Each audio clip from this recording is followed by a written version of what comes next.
So now that we understand that, the whole purpose of this seminar was to talk about how your children, or you being a parent, can benefit you tax-wise. All right? So the first area, and I'm talking about 8 critical things here. The first area is dependence. Your children are your dependent if you provide more than 50% of their living expenses. Okay? So if you are the primary custodial parent and you provide more than 50% of their living expenses, they are your dependent. Okay? Meaning that you can claim them on your taxes. So this is important because it relates directly to your W-4. So if you turn to the 3rd page,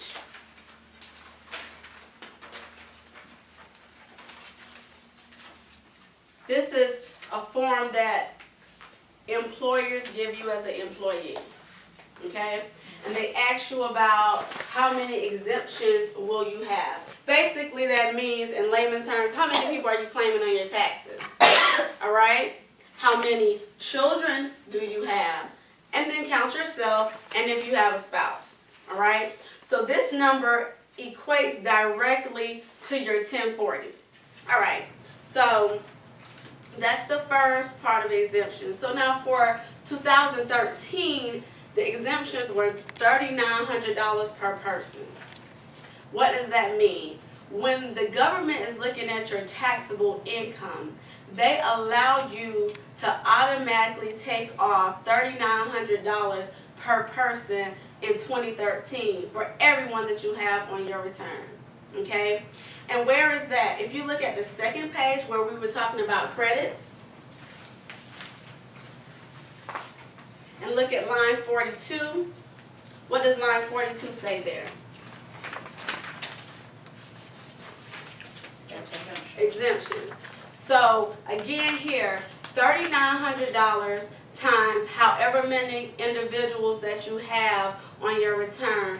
The government in 2013 actually allowed you to reduce your tax liability by that amount. So what does that mean? The line below it says taxable income. Does everybody see that? So line 43 says taxable income. Yes? Prior to that, they're allowing you to take $3,900 off of that before you are able to be taxed. So that, again, this all ties in. What I claim on my W-4 at my job now relates to line 6 on the 1st page, which is saying how many people I'm claiming on my return. Then it leads to the next page, and it affects how much they're going to tax me.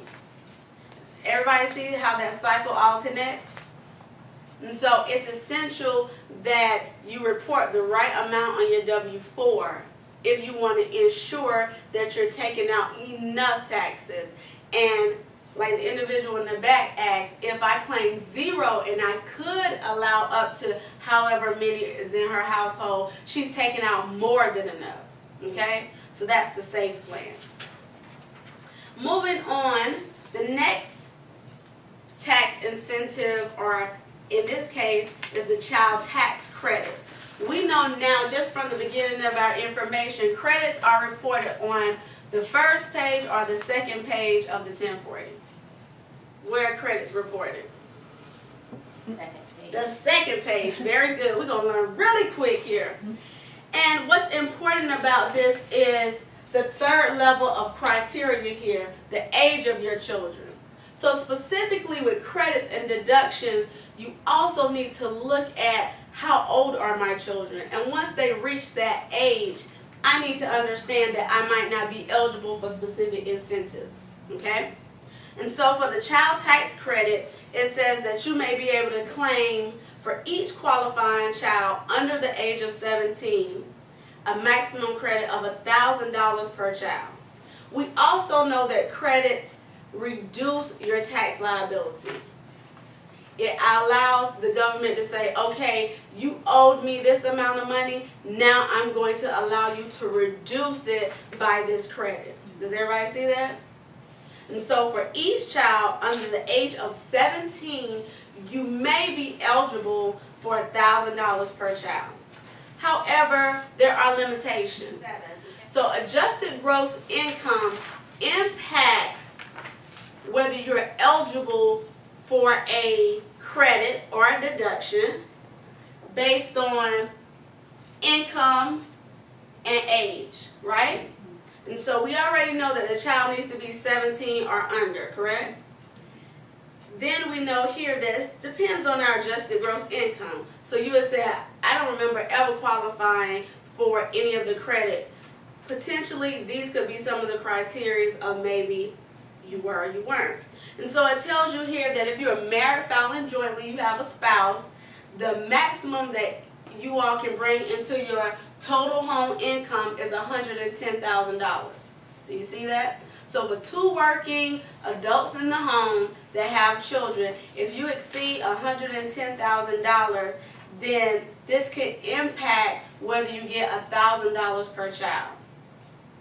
If you are single, head of household, or a qualifying widower, meaning that your spouse passed away in the tax year, the most you can bring in the home is $75,000.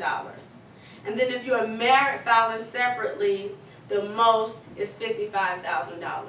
So those income guidelines, depending on the number of children and the age of the children, will determine whether you can have a strategy for receiving $1,000 per child.